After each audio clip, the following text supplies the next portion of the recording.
Bonjour à tous, merci de nous avoir rejoints pour cette ultime session de la G4 Academy, dédiée effectivement au sujet de la loi finance et de la facturation électronique, qui sera donc, comme vous le savez, obligatoire à compter de juillet 2024. Pour accompagner donc l'intégrateur G4 lors de ce webinaire, notre partenaire expert dans la dématérialisation de factures, Quadient, qui sera donc aujourd'hui notre intervenant premium. Très rapidement, le programme de cette heure que nous allons passer ensemble, une brève présentation de G4 vous sera faite. Pour ceux qui nous connaissent, le but est de rappeler effectivement le positionnement et comment G4 vous accompagne aujourd'hui.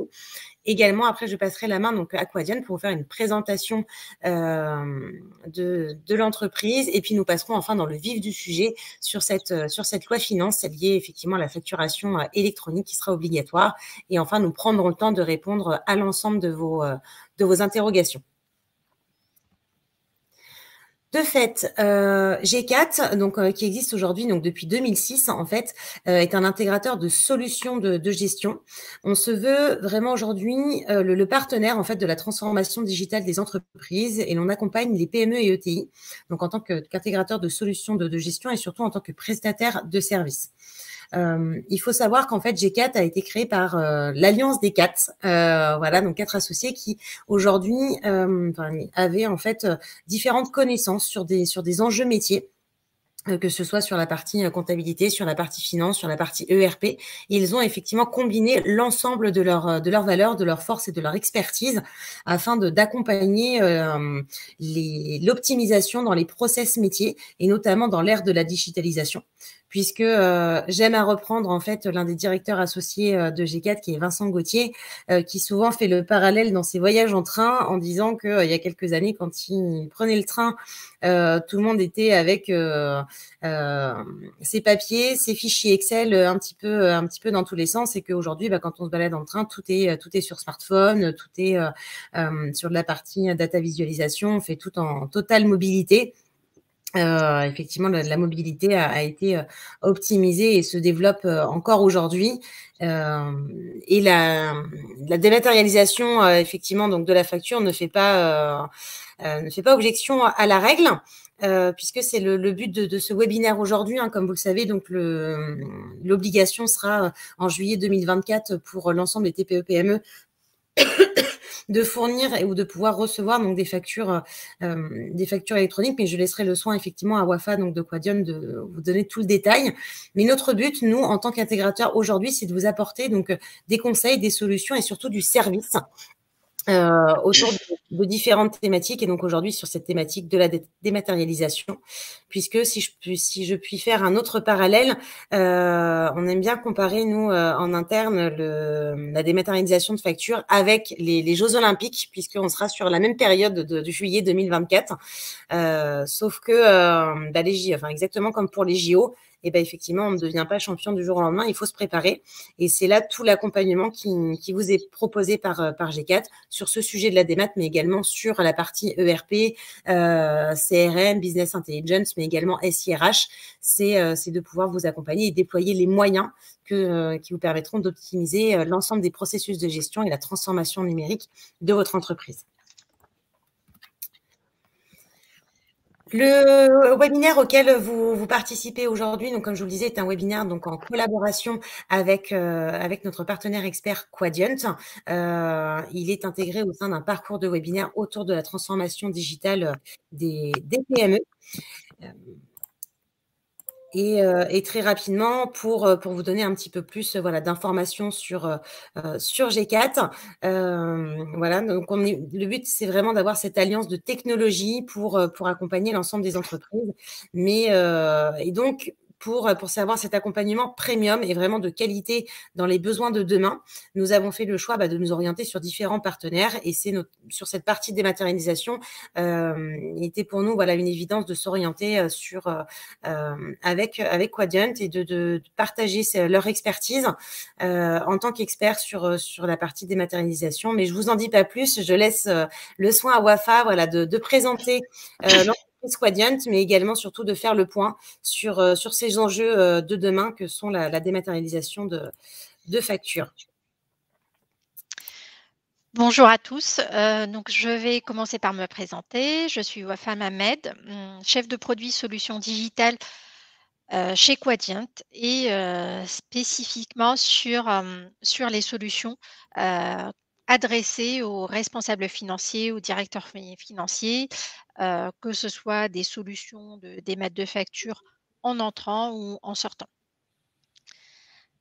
Amandine, si on peut avancer la slide suivante, s'il vous plaît. Donc pour vous présenter, brièvement Quadient. La slide suivante. Donc, l'entreprise, Quadient est une entreprise mondiale qui est répartie sur 2 zones géographiques clés, l'Amérique du Nord et l'Europe, et nous commercialisons 4 solutions majeures, des solutions de gestion et de management d'expérience client, des solutions d'automatisation des processus métiers, typiquement les solutions, qu'on adresse aux directions financières, des solutions de courrier physique, comme vous pouvez le trouver dans vos entreprises, des machines des mises sous pli, des machines à franchir, et cetera, et des solutions de consigne colis. Donc, nous sommes répartis dans 5 régions, nous comptons 5 700 collaborateurs, 500 000 clients, grâce à qui nous avons, atteint 1,1 milliard d'euros de chiffre d'affaires en 2019.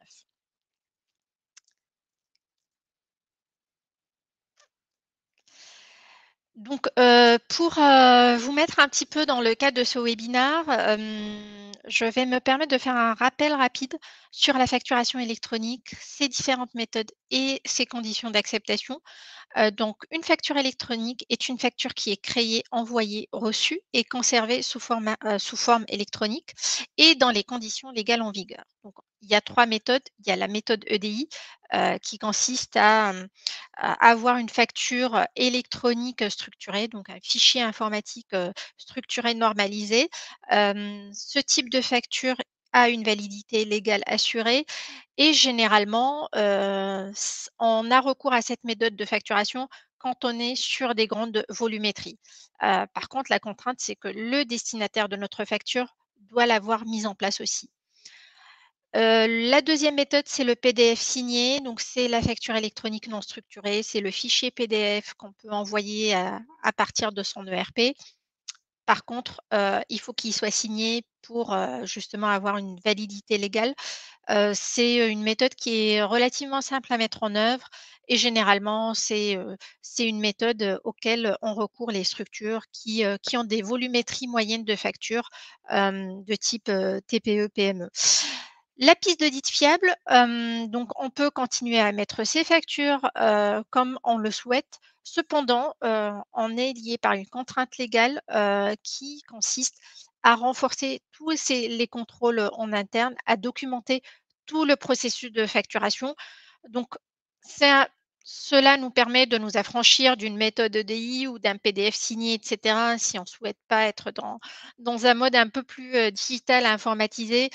Cependant, ce type, de contrôle, peut être, vraiment une contrainte pour l'entreprise, d'autant plus que, les sanctions peuvent s'avérer un peu sévères, en cas de défaillance. Pour envoyer une facture électronique, d'abord, il y a, des conditions à respecter. J'ai pas fini la slide Amandine, s'il vous plaît. Donc il y a des conditions à respecter. D'abord sur le fond, il faut que la facture soit authentique, c'est-à-dire que l'émetteur de la facture doit être bien identifié, intègre, elle doit retracer, de manière, très transparente la transaction, qu'elle porte et lisible, c'est-à-dire que, si l'administration fiscale veut contrôler, cette facture, elle doit être lisible et pas altérée, dans le temps. Sur la forme, aujourd'hui, si vous souhaitez envoyer une facture électronique à l'un de vos clients, il faut son accord préalable.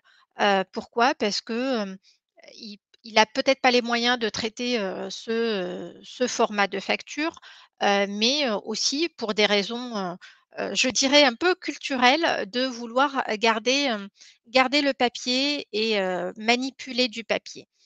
Donc aujourd'hui, si on se met dans ce processus, il faut quand même, informer son client, soit à travers ses CGV, soit à travers un courrier spécifique pour dire: «Bon, ben, on va v commencer à vous envoyer une facture électronique». Et donc le client doit être informé et d'accord pour recevoir cette facture électronique. Tout en sachant que si, vous avez envoyé une facture électronique et que le client l'a traitée 1 ou 2 fois, cela veut dire, un accord tacite, de votre client de continuer à les recevoir sous forme électronique. Et la deuxième condition, c'est qu'elle doit être accessible par l'administration fiscale à tout moment, en cas de contrôle. Slide suivante, s'il vous plaît. Donc, les bénéfices de la facture électronique, ce n'est un secret pour personne. Cela fait, des années que je suis dans le domaine. Les bénéfices, c'est des bénéfices reconnus.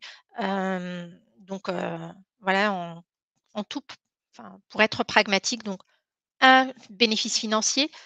Pourquoi? Parce qu'on va s'affranchir de tous les coûts, cachés ou apparents de tout ce cycle de facturation, que ce soit sur le consommable, sur les imprimantes, sur les cartouches d'encre, sur l'affranchissement.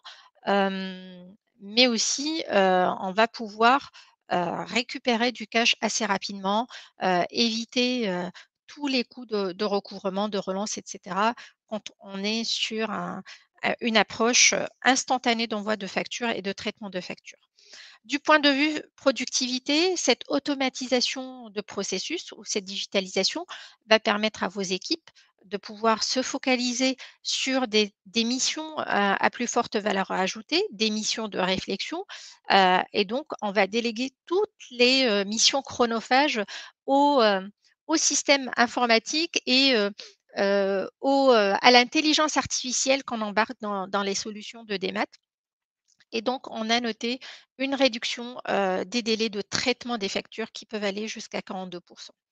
Donc, on va aussi optimiser, les délais de recouvrement. Donc, c'est vraiment un cercle assez vicieux, parce que, on a, toutes les, disons, tout est lié, dans ce processus. Donc, si la facture est envoyée instantanément, elle va arriver chez le client instantanément et elle a plus de chances d'être traitée dans les délais et donc on va éviter, et optimiser, les délais de recouvrement et éviter des délais un peu trop longs, qui peuvent mettre, l'entreprise dans des impasses de trésorerie.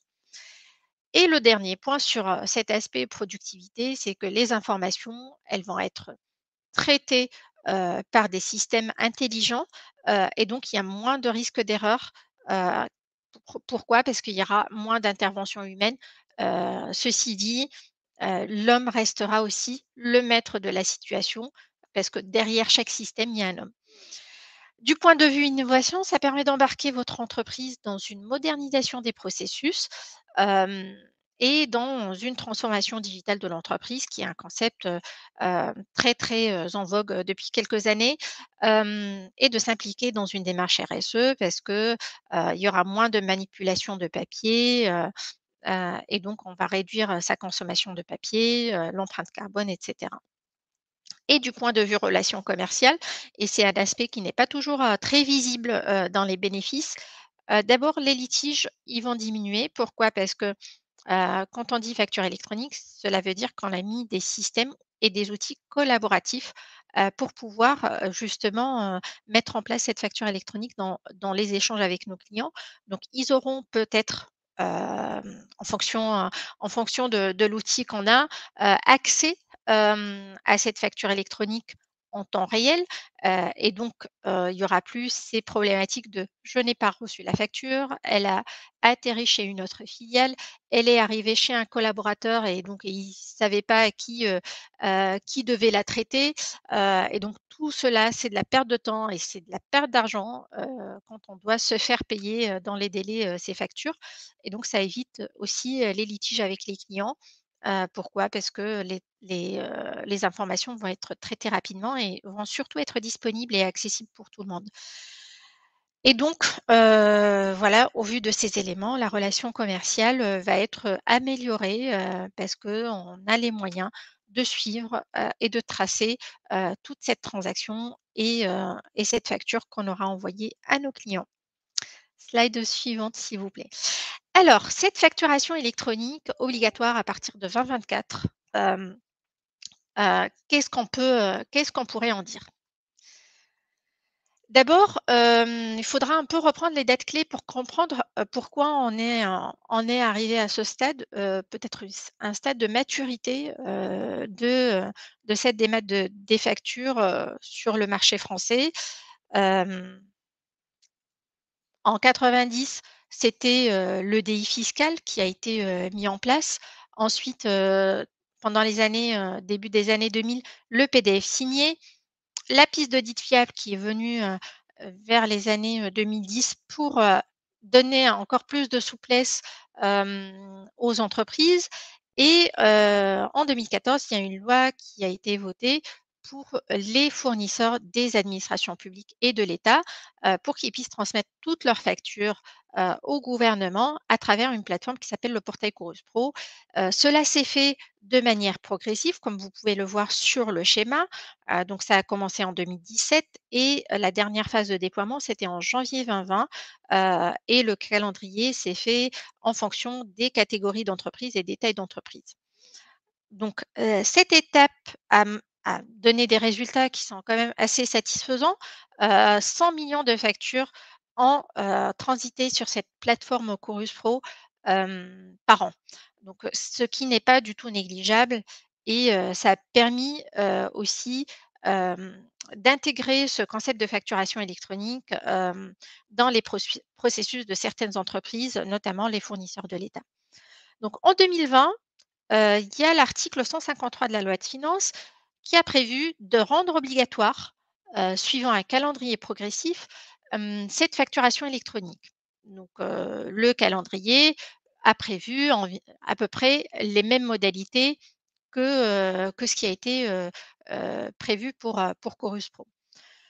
Donc, et ce calendrier prévoyait de commencer, à mettre en place cette obligation à partir de 2023.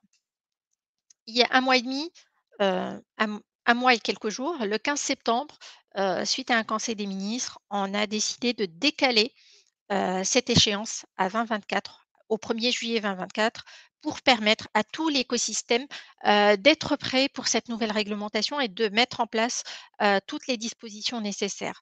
Donc, cette réglementation va finalement se mettre en place à partir du 1er juillet 2024, toutes les grandes entreprises vont être obligées de transmettre leurs factures sous format électronique, mais aussi toutes les entreprises de cet écosystème, tous les assujettis à la TVA, vont devoir accepter, une facture électronique qui leur a été transmise par leur fournisseur. Vous vous souvenez très bien, 2 slides auparavant, je vous parlais d'un accord du client. Demain, à partir du 1er juillet 2024, votre client ne sera plus en mesure de refuser de recevoir une facture électronique de votre part. Il sera dans l'obligation de la réceptionner, de la traiter et de vous la payer. Ensuite, en 2025 et à partir du 1er janvier 2025, ça sera au tour des ETI de transmettre leurs factures sous format électronique et en 2026, ça sera au tour des TPE-PME de dématérialiser leurs factures et de les transmettre sous format électronique. Donc, tout ce enfin, en reprenant cet historique, voilà, on a une affirmation qu'aujourd'hui, il y a une vraie volonté, de l'État d'aller vers un mode, un peu plus digital, à travers ses obligations, hem et de toutes les façons, l'écosystème, il est prêt, il est favorable. Pourquoi? Parce que déjà, il y a la réglementation qui va l'imposer, mais aussi il y a les offreurs de solutions qui aujourd'hui offrent sur le marché une multitude de solutions. Il y a des technologies qui se développent, d'intelligence artificielle, de RPA, d'OCR, de RAD, et cetera, qui aussi favorisent, qu'on aille vers cette dématérialisation, de bout en bout. Il y a aussi, le concept écologique. Donc pas mal d'acteurs sur cet écosystème aujourd'hui, poussent et favorisent cette dématérialisation et il ne faut pas oublier aussi vos partenaires commerciaux, que ce soit fournisseurs, que ce soit clients. Aujourd'hui, vous pouvez avoir un fournisseur qui va exiger de vous transmettre, la facture sous format électronique et vous ne pouvez pas refuser. Pourquoi? Parce que c'est peut-être fournisseur, un fournisseur exclusif, et la matière première, elle est tellement importante pour vous. Mais aussi, vous pouvez avoir de gros clients ou des clients, qui, exigent que vous leur transmettez des factures électroniques, hem, pour les transactions. Donc, c'est aussi répondre à des exigences de vos partenaires commerciaux et surtout clients. Quand on parle de relations clients, je pense qu'il faut à minima s'adapter à ce que le client souhaiterait, avoir et aussi, vous en tant que DAF et pour votre organisation interne, vous avez tout intérêt peut-être à aller dans cette démarche, pour pouvoir récupérer du cash assez rapidement. Slide suivante, s'il vous plaît. Donc les objectifs de cette, nouvelle réglementation qui va arriver en 2024, d'abord, c'est de lutter contre la fraude. Quand on sait qu'aujourd'hui, hem, le manque à gagner, hem, qui est impacté, enfin hem, qui est impacté par cette fraude à la TVA, il peut atteindre 20 milliards d'euros. Je pense que ça a du sens, d'aller vers cette obligation, de réduire les coûts qui sont liés à la facturation, j'en ai parlé, tout à l'heure, à la déclaration de la TVA, tous ces coûts cachés, qui peuvent être une charge pour l'entreprise, de faciliter les déclarations, de la TVA avec un pré-remplissage en ligne et enfin, le gouvernement aura quand même une visibilité sur, la situation économique et l'activité de l'entreprise, notamment en cas de difficulté. Cela pourrait être utile pour les entreprises. Slide suivante. Alors, cette nouvelle réglementation, comment elle va se dessiner et comment elle va se faire? Elle va se faire sous un schéma qu'on appelle schéma en Y. Ce schéma en Y, il fait appel à plusieurs acteurs. D'abord, il y a les émetteurs des factures qui sont les fournisseurs, les acheteurs, une plateforme publique, de facturation et des opérateurs de démat et des opérateurs, des plateformes partenaires de dématérialisation. Donc je vais quand même prendre du temps, pour vous expliquer, ce schéma parce que c'est important, de se projeter et de savoir qu'est-ce qui va se passer à partir de 2024. D'abord, cette plateforme publique, de facturation, c'est le gros rectangle en bleu qu'il y a sur le schéma. C'est quoi? C'est un tiers de confiance public qui va être le point focal des factures et des données de facturation pour l'administration fiscale. Et donc, cette plateforme, qu'est-ce qu'elle va assurer? D'abord, elle va assurer l'administration de l'annuaire central. Cet annuaire central, il va regrouper toutes les informations des entreprises réceptrices et il va être accessible aux acteurs qui vont être soumis à cette réforme.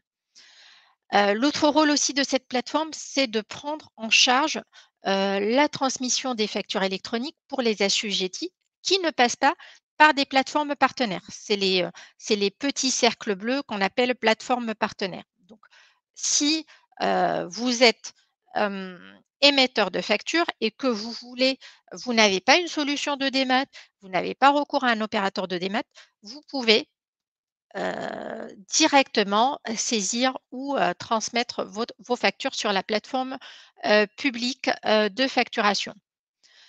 Donc, le rôle aussi de cette plateforme publique de facturation, c'est de recueillir les données de facturation, des transactions, des paiements, en plus des statuts de traitement que je vais expliquer plus loin. Et enfin, cette plateforme publique va envoyer toutes les données qu'elle aura recueillies, des factures à l'administration fiscale pour les contrôles de TVA et cetera. Les plateformes partenaires, donc ce sont les cercles bleus avec une étoile à l'intérieur, qui sont-ils? Donc ce sont des prestataires qui vont être accrédités par le gouvernement et qui vont offrir, des services de dématérialisation des factures similaires à ce que offre la plateforme publique de facturation. Donc ces plateformes, publiques de dématérialisation seront les seules habilitées pour transmettre directement les factures électroniques à leurs destinataires et transmettre les données au portail public de facturation. Et enfin, on a les opérateurs de démat, donc c'est les les petits cercles, avec une étoile, blanc. Ce sont des opérateurs qui vont proposer des services de démat des factures, mais qui ne seront pas immatriculés, contrairement aux plateformes partenaires. Donc, ils ne vont pas pouvoir transmettre directement les factures électroniques à leurs destinataires, mais doivent être raccordés au portail public de facturation. Et donc, ils ne vont pas offrir les mêmes services que les plateformes publiques partenaires qui, elles, peuvent transmettre directement la facture à votre acheteur. Ce qu'il faut retenir aussi dans ce modèle, c'est que c'est un modèle qu'on appelle qui va concilier ce qu'on appelle l'e-invoicing. Donc, le e-invoicing, c'est l'obligation de facturation électronique. Et le e-reporting, c'est l'obligation de transmission des données à l'administration fiscale. Par contre, il y a des informations aujourd'hui qu'on ne connaît pas et sur lesquelles il va y avoir d'autres publications de la DGFiP ultérieurement et c'est en cours de discussion. Heu, Quels sont les délais et fréquences de transmission des données du e-reporting? Donc ça, on ne sait pas. On n'a pas cette information. On pourra vous la fournir dans nos prochains webinaires. Slide suivante, s'il vous plaît.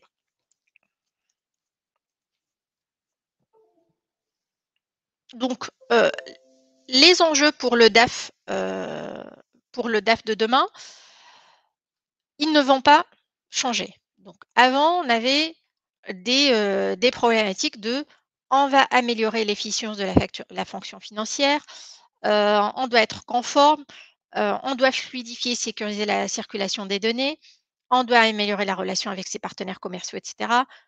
Je pense que l'enjeu majeur dès maintenant, c'est vraiment cette conformité avec le cadre réglementaire. Et cette conformité, elle peut se faire de plusieurs manières. D'abord, cette nouvelle réglementation, elle va nous donner le choix, heu, ou vous donner le choix en tant qu'émetteur et je reste sur cette slide, Amandine, s'il vous plaît. En tant qu'émetteur ou récepteur de la facture, à travers plusieurs modes de transmission, et de réception. D'abord, comment on va accéder à ce portail? On a ce qu'on appelle le mode portail. C'est-à-dire que si on revient au schéma précédent, ce mode portail va, être accessible à tous les utilisateurs, et à travers ce portail public de facturation. Donc il va permettre aux émetteurs de saisir en ligne et de déposer leurs factures et pour les récepteurs, voilà, ce mode portail va sûrement pouvoir leur fournir, la facture, mais dans les modalités, on attend encore des précisions, sur les services exacts qui vont être proposés. Vous pouvez aussi avoir recours à un mode EDI.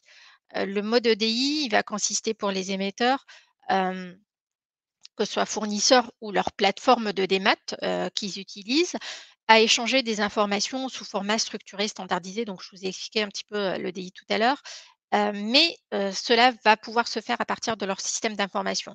Pour les récepteurs des factures, il est possible, s'ils ont mis en place ce mode EDI, il est possible qu'ils puissent utiliser les fonctionnalités de l'EDI directement, ou via leurs opérateurs de démat, au cas où, ils ont recours à un prestataire pour aussi réceptionner leurs factures au sein de leur système d'information. Et enfin, il y a le mode service, qui va permettre d'intégrer les fonctionnalités du portail, au système d'information tiers d'un fournisseur, donc une API ou un web service et cetera. Pour les récepteurs, l'accès en API leur donnera aussi la possibilité de consulter leurs factures. Mais dans les 2 cas, sur ce mode service, on attend encore des précisions pour avoir une idée sur les fonctionnalités qui doivent être implémentées, dans ces modes, API pour être conformes. Donc, voilà, les différentes possibilités pour ça pour, être conforme, mais aussi il y a des exigences, qu'il va falloir prévoir. D'abord des exigences en termes de données, qui vont être obligatoires sur les factures. Il faut savoir qu'il y aura 32 mentions obligatoires pour pouvoir être conforme à cette exigence, de e-invoicing. Il va falloir aussi transmettre les données, je vous ai parlé tout à l'heure, des statuts de traitement, hem, dans dans ce qu'on appelle le cycle de vie nominal de la facture. Donc, cette notion de cycle de vie, elle va permettre à l'émetteur et aussi au récepteur de suivre le traitement de la facture, mais aussi d'avoir une certaine et de garantir une certaine transparence des opérations. Donc, il y a des statuts qui vont être obligatoires et d'autres qui vont être conseillés. Par exemple, la facture a été déposée, elle a été mise à disposition, validée en paiement, etc. Donc, sur ces statuts-là, il va y avoir des statuts obligatoires qui vont être exigés par cette réglementation. Et enfin, les données du e-reporting, c'est toutes les données qui doivent être transmises à l'administration fiscale dans le cadre du Code général des impôts.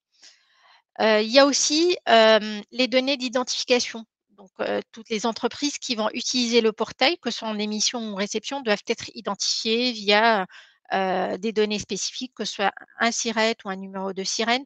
Mais en tout cas, pour que cet annuaire soit fiable et pour que vous pouvez transmettre votre facture, il faut que vous soyez identifié pour pouvoir aussi euh, gérer, gérer ce qu'on appelle les profils qui vont avoir accès à cette plateforme publique de facturation, mais aussi sur l'annuaire, si vous êtes récepteur de facture, être identifié vous permettra de recevoir votre facture. Et ensuite, dans le cadre de ces exigences, il faut savoir qu'il va y avoir des contrôles qui vont être faits sur la qualité de la facture, si elle contient un virus, oui ou non, s'il y a des données de facturation, des pièces jointes, et cetera. Il va y avoir des contrôles pour savoir si cette facture est unique, via le numéro de facture, et cetera.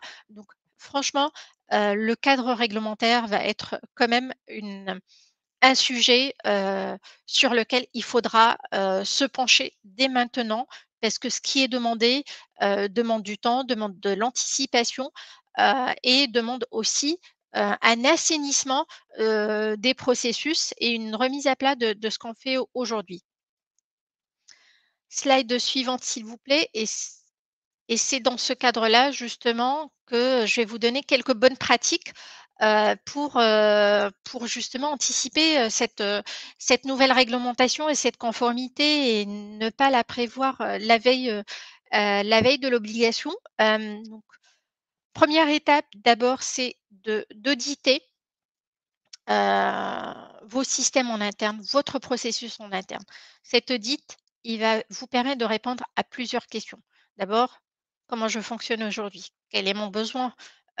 Quelles sont mes factures qui sont concernées? Peut-être que j'ai des factures à l'international et dans ce cadre-là, les factures à l'international ont quand même, c'est quand même un cas particulier parce que on ne sera pas obligé de les transmettre de manière électronique. Sauf si votre client l'exige, bien sûr, mais par contre, vous serez obligé de transmettre les données de votre facture à cette plateforme publique de facturation qui les transmettra à l'administration fiscale. Donc il va falloir identifier vos clients qui vont être impactés par cette nouvelle réglementation.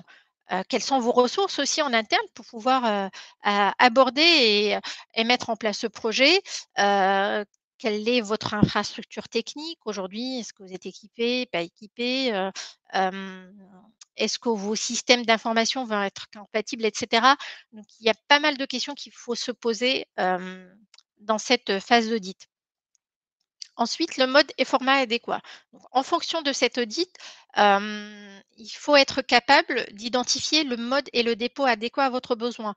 Est-ce que vous avez une dizaine de factures par mois et donc vous allez avoir recours directement à cette plateforme publique de facturation et les saisir en ligne si vous avez une personne attitrée pour faire ce job? Ou est-ce que vous avez 10 000 factures par mois et que de toutes les façons, il va falloir passer par un opérateur spécialisé qui va vous décharger et vous affranchir de toutes ces contraintes. Donc généralement, en fonction du contexte, ce qu'on conseille, c'est de profiter des évolutions technologiques. Je pense que les équipes doivent être vraiment mobilisées sur faire entrer du cash, faire de l'analyse financière et si vous pouvez utiliser la technologie pour automatiser certaines tâches. Il ne faut pas hésiter et d'autant plus qu'aujourd'hui, on est dans le monde du cloud. Hem, on peut profiter de ces technologies où on peut être mobile, pouvoir le faire de plusieurs endroits et cetera, pour automatiser, un maximum, de tâches. Slide suivante, s'il vous plaît.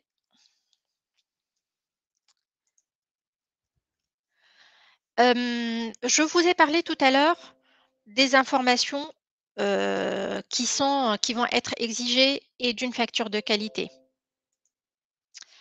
Donc parmi ces informations, il y a pas mal d'informations qui sont dans votre CRM aujourd'hui et qui sont aussi, peut-être dans votre ERP.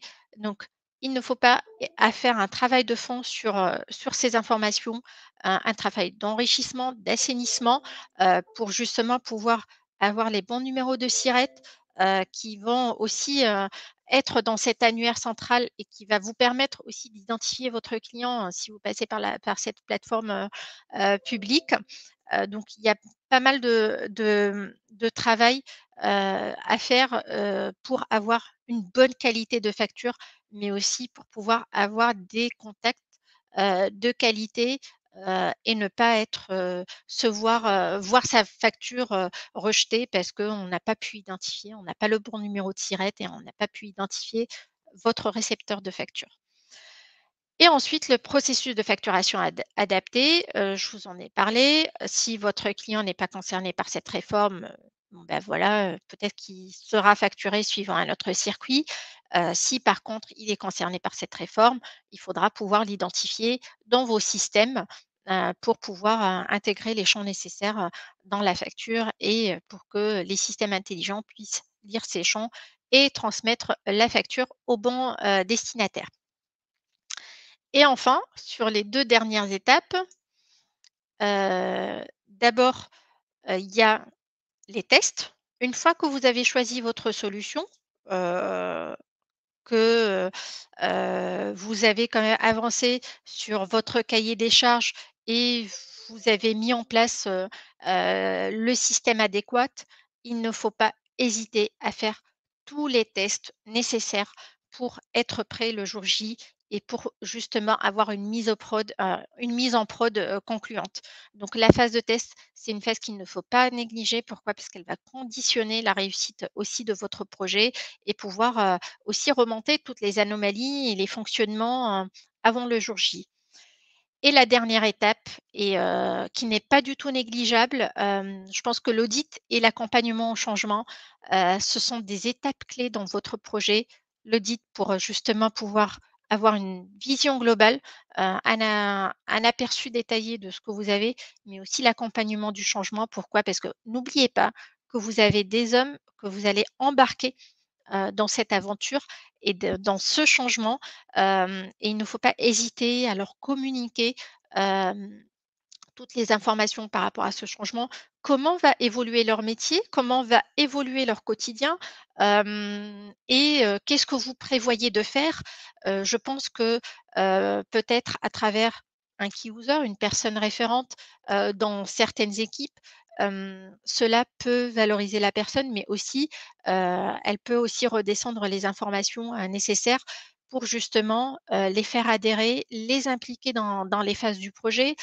Il faudra ensuite, une fois que le projet est mis en place, les accompagner pour qu'ils puissent prendre en main, les nouvelles solutions que vous avez adoptées, que ce soit, d'aller directement sur le portail déposer vos factures, heu, si vous avez opté pour l'EDI ou si vous avez opté pour, une API. En tout cas, il faut qu'ils soient, dans la boucle, de ces évolutions, pour qu'ils puissent aussi parce que c'est eux les utilisateurs et une bonne utilisation, de la solution que vous aurez adoptée va conditionner aussi, ce nouveau processus que vous aurez mis en place. Donc, généralement, nous, on conseille de prévoir des mini formations, de les impliquer dans les phases de test, et puis il ne faut pas hésiter. Communiquer, communiquer, communiquer, accompagner, vos équipes. Vous me direz 2024 c'est loin, mais je pense que vu toutes ces étapes, je pense qu'il faut s'y prendre, dès aujourd'hui, pour justement envisager, cette évolution qui n'est pas du tout négligeable et qui va vraiment impacter, vos modes de fonctionnement, dans 2 ans, presque. Donc il ne faut pas hésiter à faire appel à des experts, à vous faire accompagner si vous n'avez pas les ressources nécessaires, mais aussi à vous poser et à bien comprendre tous les impacts de cette nouvelle réglementation. Donc voilà, moi j'ai fini ma présentation. N'hésitez pas si vous avez, des questions.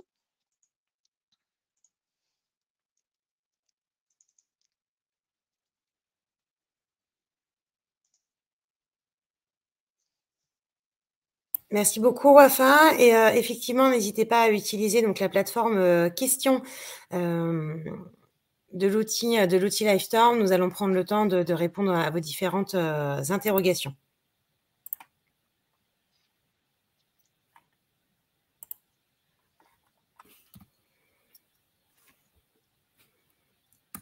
En attendant que vous puissiez poser, vos différentes questions, je vous informe, voilà, que d'ici la fin de semaine, l'ensemble des replays, des différentes sessions de la G4 Academy et sur l'ensemble des thématiques, qu'elles soient, SIRH, CRM, dématérialisation de factures ou ERP, l'ensemble et Business Intelligence également, l'ensemble de ces replays seront disponibles donc sur la chaîne YouTube de G4. Ils vous seront bien évidemment envoyés à l'issue également de cette présentation pour le webinaire auquel vous venez d'assister. Et surtout, s'il y a des thématiques particulières qui auraient pu vous intéresser, sur lesquelles vous souhaitez plus d'informations, n'hésitez pas à retrouver l'ensemble du programme de la G4 Academy, donc qui est animé depuis le 5 octobre maintenant, et de nous contacter au besoin. Je vous laisse donc le soin de poser vos différentes questions sur la plateforme.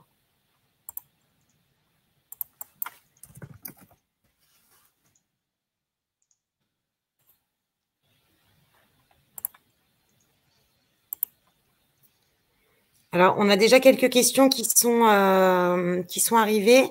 Mes clients sont à la fois des entreprises et des particuliers. Par quel dispositif suis-je concernée? Vous êtes concerné par les 2 dispositifs. L'obligation de facturation électronique, pour les entreprises, et notamment, celles qui sont assujetties à la TVA. Donc vous êtes dans l'obligation, de leur transmettre des factures sous format électronique. Donc c'est ce qu'on a appelé le invoicing.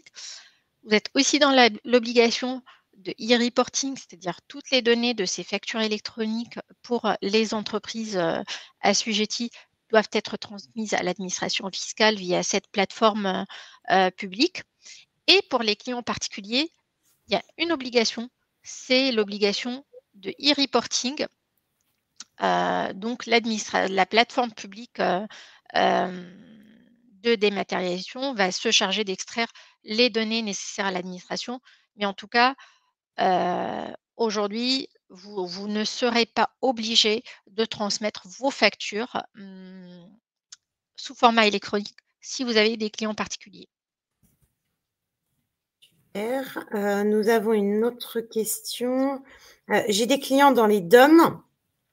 Suis-je concernée, là aussi, par la facturation électronique? Dans les DOM, oui. Si vous avez des clients en Martinique, en Guadeloupe, et à La Réunion, donc dans ces 3 départements, la TVA est applicable, aux entreprises, qui sont établies et assujetties à la TVA. Par contre, si vous avez des clients en Guyane ou à Mayotte, il y aura une obligation de e-reporting et ça ne rentre pas dans le champ de l'invoicing. Est-ce que vous avez d'autres? Ah oui, on a une autre question qui vient d'arriver. Du coup, dois-je encore déposer une déclaration de TVA? Oui, la déclaration, devra continuer d'être déposée, suivant la même périodicité qu'aujourd'hui. Donc, cela va dépendre de votre régime d'imposition. Par exemple, si vous êtes sur un régime mensuel, donc c'est tous les mois, 1 fois par an, si vous êtes au régime simplifié d'imposition. D'accord. Ah, une autre question. Sommes-nous limités à une seule plateforme, puis choisir plusieurs plateformes de dématérialisation? Vous êtes complètement, autonome sur le choix de vos outils, de vos solutions, dès lors, que vous allez répondre à cette réglementation. Donc vous pouvez choisir une ou plusieurs plateformes, un opérateur de démat, ou une plateforme, partenaire. Cette nouvelle réglementation ne vous impose pas un outil spécifique ou une plateforme spécifique. Cela va dépendre de vos contraintes en interne, de vos volumétries. Tout à l'heure, j'ai expliqué que si vous avez 10 factures par mois, je pense que, hein, pour des raisons de bon sens, on va pas avoir recours à une plateforme, à un opérateur de démat ou une plateforme de dématérialisation. Par contre, si vos volumétries sont importantes, je pense que le bon sens va vous imposer d'automatiser tout cela, de le digitaliser et d'avoir recours à un prestataire externe qui va le faire pour vous. Et puis vous allez recentrer vos équipes sur des missions, plus importantes et plus stratégiques pour vous. OK. Y a-t-il d'autres questions? On va vous laisser encore une petite minute au besoin. Après, une nouvelle fois, hein, sachez que l'ensemble des équipes G4 se tiennent à votre disposition dans le cadre effectivement de cette mise en conformité avec la réglementation en vigueur. Si vous avez des questions éventuelles par rapport à votre écosystème, par rapport à vos différents processus métiers, nous nous ferons un plaisir, voilà, de vous accompagner, de répondre à l'ensemble de vos interrogations.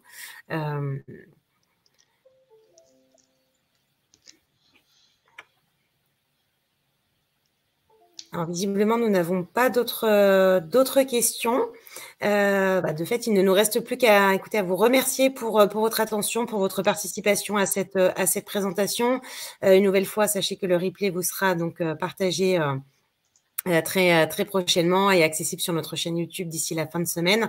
Nous sommes jeudi, donc d'ici demain, hein, voilà. Mais en tout cas, une très belle journée à tous. Merci pour votre attention et nous l'espérons à très bientôt pour de futurs échanges. Merci et bonne journée. Bonne journée à tous. Au revoir.